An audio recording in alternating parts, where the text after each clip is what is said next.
Apabila Khalifah terakhir Cordoba jatuh pada tahun 1031 Masihi, bumi Andalusia mula terpecah menjadi puluhan negeri kecil. Mereka digelar Muluk al-Tawaif, raja-raja Taifas, yang saling bersaing merebut pengaruh. Cordoba, Seville, Granada, Toledo. Masing-masing ingin jadi pewaris kegemilangan, tetapi kesatuan yang pernah mengangkat Andalusia kini berubah menjadi kerakusan kuasa. Di utara, kerajaan-kerajaan Kristian seperti Kastil, Aragon dan Navarre mula bangkit semula. Apa yang bermula sebagai pertahanan kecil akhirnya menjadi gerakan besar yang dikenali sebagai Reconquista, misi selama berabad-abad untuk mengambil semula Iberia atas nama salib. Abad ke-11 ialah zaman perpecahan dan paradoks.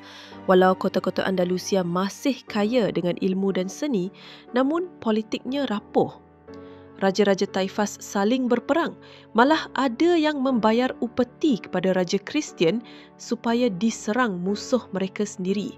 Pada 1085, kota Toledo jatuh ke tangan Raja Alfonso VI dari Kastil, tamparan besar bagi Islam Eropah.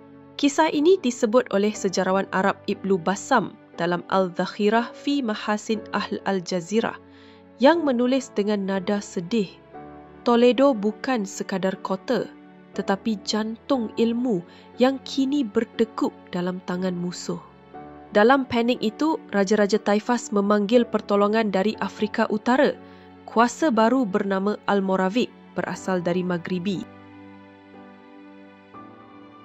Tahun 1086 Masihi, Panglima Yusuf Ibnu Tashfin menyeberangi Selat Gibraltar, bayangan kepada Tariq Ibnu Ziyad 7 abad lalu. Beliau memenangi pertempuran Zalaka berhampiran Badajoz, menghentikan sementara kemarahan Reconquista. Namun, Almoravid bukan sekadar tentera. Mereka membawa semangat reformasi agama. Mereka memusatkan kuasa di bawah hukum Maliki yang ketat, tetapi juga mengekalkan jaringan perdagangan yang menghubungkan Andalusia dengan Sahara dan Timur. Walau bagaimanapun, apabila generasi berganti, kekuasaan mereka menjadi lemah, digantikan pula oleh Almohad, gerakan tauhid yang lebih tegas diasaskan oleh Ibnu Tumard. Khalifah Almohad Abdul Mukmin membangunkan Seville sebagai ibu kota baharu, membina Menara Giralda yang hingga kini menjadi lambang kota itu. Namun, pada 1212 Masihi, gabungan kerajaan Kristian mengalahkan Almohad dalam pertempuran Las Navas de Tolosa. Titik perubahan besar yang memecahkan kekuatan Islam di Sepanyol. Daripada puing-puing kekalahan itu, muncul satu kerajaan kecil di selatan, Granada. Diasaskan oleh Muhammad Ibnu Yusuf Ibnu Nasr, dikenali sebagai Ibnu Al-Ahmar pada 1238 Masihi. Beliau menandatangani perjanjian dengan Raja Kastil untuk mengekalkan wilayahnya sebagai negeri bernaung, dengan syarat membayar upeti tahunan. Granada bertahan bukan dengan kekuatan senjata semata-mata, tetapi dengan kebijaksanaan politik dan keindahan seninya. Dari sinilah lahir Istana Alhambra, permata terakhir Islam di Eropah. Dindingnya dipenuhi kaligrafi Arab halus bertulis, "Wala ghaliba illa Allah." Tiada kemenangan kecuali milik Allah. Sarjana Maria Rosa Menocal menulis dalam The Ornament of the World bahawa Granada ialah nostalgia yang menjadi nyata, sebuah tamadun yang tahu ia sedang tenggelam, tetapi masih menulis puisi di tengah kehancuran. Namun keamanan Granada hanyalah tipis seperti sutera yang mereka hasilkan. Menjelang akhir abad ke-15, Kastil dan Aragon bersatu melalui perkahwinan Raja Ferdinand II dan Ratu Isabella I. Gabungan itu membentuk kekuatan baharu, Kerajaan Spanyol moden. Pada 1482 Masihi, mereka melancarkan perang terakhir menentang Granada.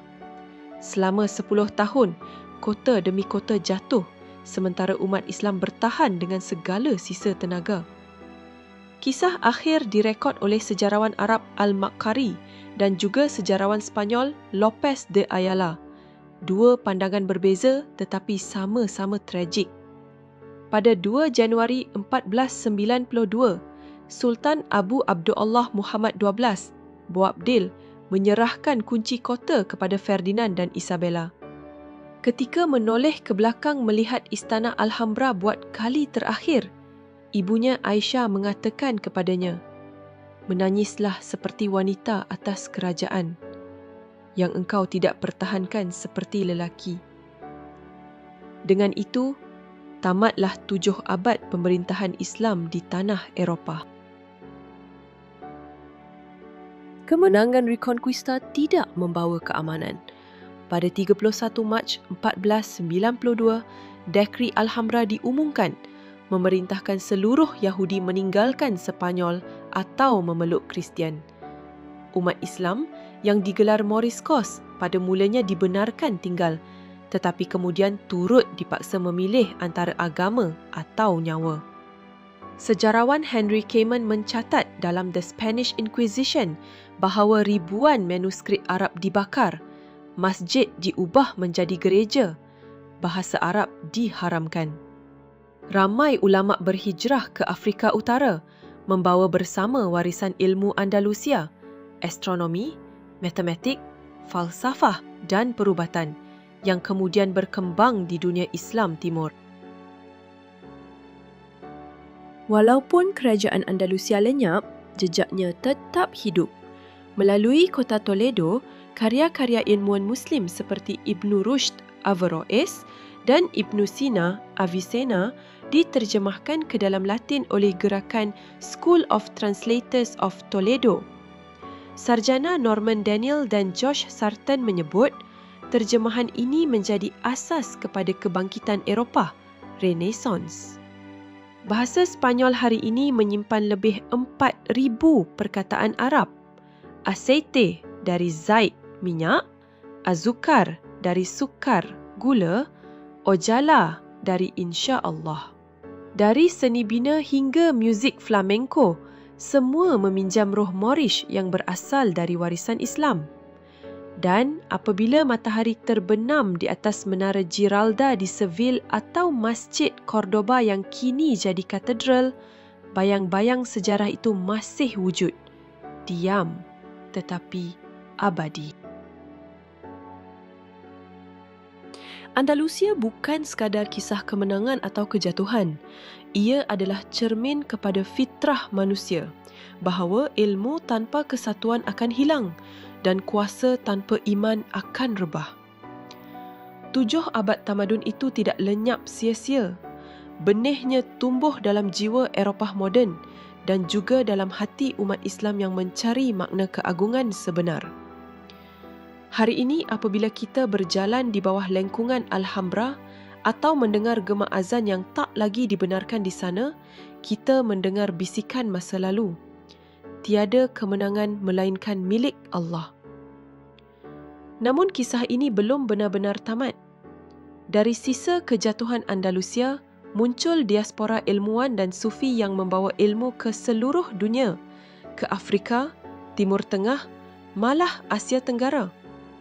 Dan disitulah dalam episod seterusnya sejarah dunia Islam, benih tamadun baharu mula tumbuh.